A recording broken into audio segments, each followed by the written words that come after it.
अब ये जो डे 1 में पहला जो पॉलीथिन बैग है, आप उसमें देखेंगे जो खाकी बैग है, उसमें फर्स्ट में आप देखेंगे तो उसमें दिया हुआ है आंसर बुक्स और ऊपर लिखा हुआ है डिजिटल। उसमें आंसर बुक्स होंगी और वो डिजिटल प्रिंटिंग है। और दूसरा जो खाकी बैग है, आप उसमें देखेंगे कि आप उसमें ऑफसेट जो है वो 1 पेजर, एक पेज की उसमें एक पेज है उसमें, और ये ऑफसेट प्रिंटिंग है।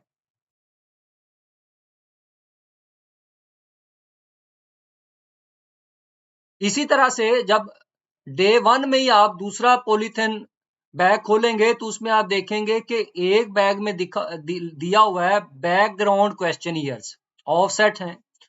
और दूसरा जो खाकी बैग है उसमें OMR शीट्स दी हुई हैं जो कि डिजिटल है। अब ये डे 1 का मटेरियल आपके पास है। तफसील कि आपने उनको यूज किस तरह से करना है, ये मैं आगे आपके साथ शेयर करूंगा। इसी तरह से डे 2 पे आप देखेंगे कि वो खाकी बैग है, उसी तरह से उसमें आंसर बुक्स हैं डिजिटल, और जो खाकी बैग दूसरा है उसमें 1 पेजर ऑफसेट है। इसी तरह से डे 3 में आप देखेंगे कि एक ही जो है वो खाकी बैग है सॉरी, उसमें आंसर बुक्स हैं डिजिटल। और इसी तरह से डे 4 में पॉलीथिन बैग में आगे जो है वो एक खाकी बैग है, उसमें भी आंसर बुक्स होंगी और वो भी डिजिटल होंगी। और डे 5 में आप देखेंगे कि उसमें खाकी जो है वो बैग जो है वो दिए होंगे। तो ये आप देखें कि जो खाकी बैग ये है डिक्टेशन इंग्लिश के लिए, डिक्टेशन उर्दू के लिए है, इंग्लिश रीडिंग है, उर्दू रीडिंग है, और साथ जो है वो उसकी स्पीकिंग टॉपिक्स दिए हुए हैं। इसी तरह से इंग्लिश की OMR शीट्स दी हुई हैं और उर्दू की OMR शीट्स दी हुई हैं। तो इस तरह से ये मटेरियल जो है वो आपको मौसूल होगा। अब यहाँ पे जो है वो क्लास चहारम की जो है वो असेसमेंट की यौमिया तरतीब आपके सामने रखी जा रही है कि आपने पहले दिन कौन कौन से काम करने हैं। तो ये आप इनको अच्छी तरह से ये पूरी स्लाइड को आप अच्छे तरीके से पढ़ भी सकते हैं। आप देखें कि जैसे यहाँ पहले दिन जाके आपने तारफ कराना है, अपने जो हेड टीचर है उसको तारफ कराना है, जाके असातिज़ा इकराम को अपना तारफ कराना है, और ये जो असेसमेंट है इसके बारे में आपने उनको ब्रीफ करना है कि ये जो असेसमेंट है, जैसे मैंने आपसे अर्ज कर दिया है कि इसके मकासद क्या हैं, ये आपने उनको बताने हैं। और उन्हें ये बात बतानी है कि ये उस तरह से हाई स्टेक नहीं है कि इससे कोई हेड टीचर का कोई मुआवजा होना है या असातिज़ा इकराम का कोई मुआवजा होना है, बल्कि उन्हें ये बताएं कि ये सिस्टम के को इम्प्रूव करने के लिए, सिस्टम को फीडबैक देने के लिए ये असेसमेंट जो है वो होने जा रही है। उसके बाद जो है वो इंतजामात बराए असेसमेंट आपने वो कर लेने हैं कि कमरा देख लेना है कि स्पेस जो है वो मुनासिब है, बच्चों के लिए बैठने के लिए मुनासिब जगह है, वहाँ पे रोशनी है, वो कमरा हवादार है, इसी तरह से पानी का इंतजाम है। तो ये आपने करना है। और इसी तरह से आपने तलबा का इंतखाब करना है, और रैंडम टेबल के जरिए तलबा का इंतखाब किया जाना है। वो भी आगे जाके तो मैं डिटेल से आपके साथ शेयर करूंगा कि बच्चों को तलबा को आपने सेलेक्ट कैसे करना है। अब हाजिरी नामा बराए अंग्रेजी, और फिर चूंकि पहला जो पेपर है वो इंग्लिश का है, तो आपने बच्चों की हाजिरी जो है वो बकायदा शीट है, उस पे बच्चों की आपने हाजिरी लगवानी है। और आगे फिर उसके बाद आगे अंग्रेजी असेसमेंट बच्चों को फिर आगे जो पेपर है असेसमेंट का वो आपने बच्चों को दे देना है।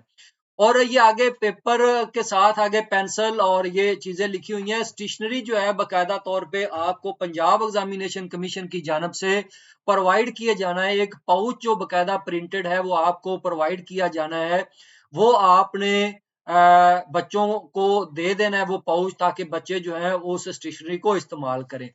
इसी तरह से सवालनामा बराए हेड टीचर, इसकी भी मैं डिटेल कि हेड टीचर ने एक सवालनामा जो है वो फिल करना होगा। सवालनामा बराए अंग्रेजी टीचर, जो टीचर अंग्रेजी पढ़ाता है, उसने एक सवालनामा जो है वो फिल करना होता है। इसी तरह से सवालनामा बराए मुंतखब वालदैन, वालदैन जो बच्चे आपने सेलेक्ट किए हैं उन्हीं के वालदैन से आपने सवालनामा जो है वो फिल करवाना होता है। तो वो भी पहले दिन आप उसको देख लेते हैं कि कितने लोगों को आपने बुलाना है। इसी सवालनामा बराए स्कूल कौंसल मेंबर, जो स्कूल कौंसल मेंबर है उनसे आपने सवालनामा जो है वो फिल करवाना होता है, वो भी इसी में आएगा। इसी तरह से दूसरे दिन की एक्टिविटी है, अगले दिन जाके फिर बच्चों से हेलो हाय, असातिज़ा इकराम से, हेड टीचर से आपने हेलो हाय करना है, सलाम दुआ लेनी है, उसके खैर वफियत पूछनी है, ताकि मामलात जो हैं वो थोड़े से नॉर्मलाइज हों और वो थोड़ा सा इजी फील करें।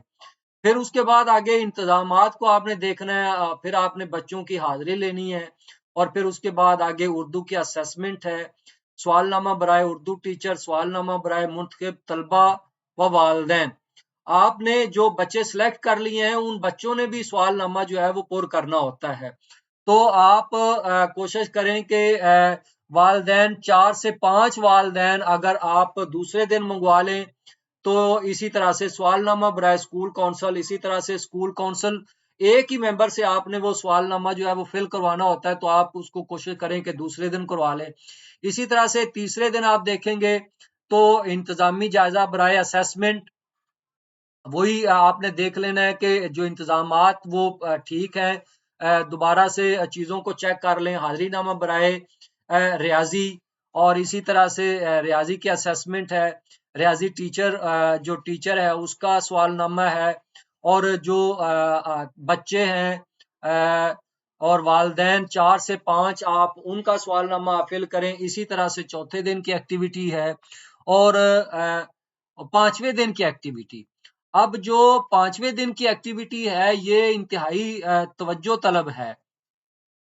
इसमें जो है वो इमला होनी है। इमला अब देखें, इमला जो है वो उर्दू की इमला है और इंग्लिश की इमला है। अब ये जो इमला है इसमें 3 तरह की चीजें हैं इमला, खा वो उर्दू की हो खा वो इंग्लिश की हो।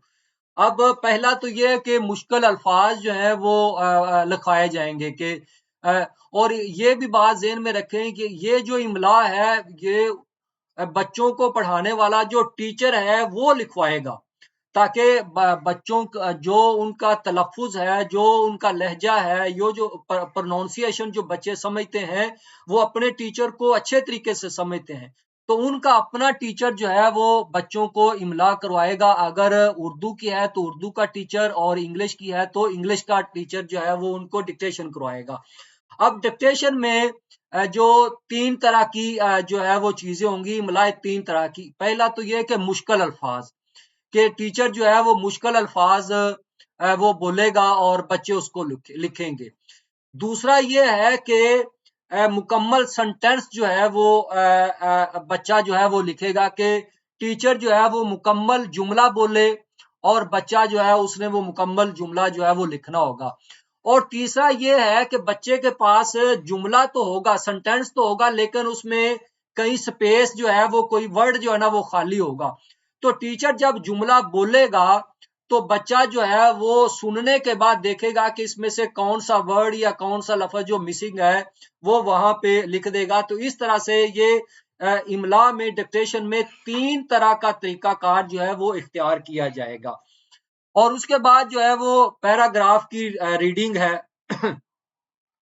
कि और ये उर्दू का पैराग्राफ बच्चे ने पढ़ना है। इसी तरह से जो उसने बच्चे ने जो है इंग्लिश का पैराग्राफ जो है उसको पढ़ना है, और उसको भी कैसे जो है वो काउंट करना है। तो उसके लिए बकायदा जो है वो OMR शीट जो दी गई है टीचर ने, उसके उसने स्टॉप वॉच जो टीचर ने चलाई होनी है, स्टॉप वॉच से उसने देखना है कि उर्दू का पैराग्राफ जब बच्चा पढ़ रहा होगा तो टीचर ने ये देखना है कि 60 सेकंड में बच्चे ने कितने अल्फाज पढ़े हैं।